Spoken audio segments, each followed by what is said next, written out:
जिन का बदला भाग 1। एक शहर में एक मुस्लिम परिवार रहता था। उस परिवार के मुखिया थे असलम खान। उनके 2 बेटे थे, मकबूल व उस्मान। असलम खान के 2 पोते भी थे, अकरम और अयान।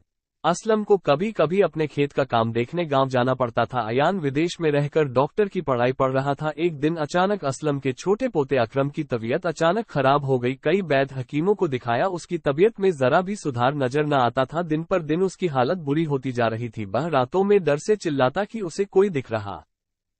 फिर एक दिन अकरम की माँ को उसकी सहेली न किसी बड़े पीर के बारे में बताया कि अगर कोई बुरा साया है तो पीर बाबा उसे सही कर देंगे, बहुत जाने माने पीर है। अकरम की माँ शाम को ही उनसे मिलने को गई। उन्होंने बताया कि अकरम पर किसी जिन के साया है। कुछ पुड़िया दी और ताबीज कहा कि पुड़िया पानी में घोलकर पिलाते रहना और ताबीज गले में बांध दो। 2 दिन बाद अकरम की माँ फिर पीर के पास गई और बताया कि कुछ असर नहीं हो रहा, उसकी हालत दिन ब दिन बदतर होती जा रही है। पीर ने तब उनको कुछ और उपाय करने को कहा, लेकिन वह उपाय बहुत ही महंगे और खतरनाक है। पीर ने उसको 100 ऊँट लाने को कहा, जिससे उस जिन को इनकी बलि देकर शांत किया जा सके। अकरम माँ बोली कि मैं कहाँ जाऊंगी ये सब लेने, मैं 1-2 दिन में पैसे लाकर तुमको देती हूँ, आप खुद सब इंतजाम कर ले। वहाँ अकरम की तबीयत बहुत नाजुक हो चुकी थी। एक रात वो जोर से चीखा और खामोश हो गया हमेशा के लिए। अयान बहुत विदेश से वापस आया, सबका घर में रो रो कर बुरा हाल था। कुछ दिन में हालत संभले और सब अपनी अपनी जगह चले गए। दादा असलम भी गांव चले गए खेतों को देखने। अयान भी वापस विदेश चला गया।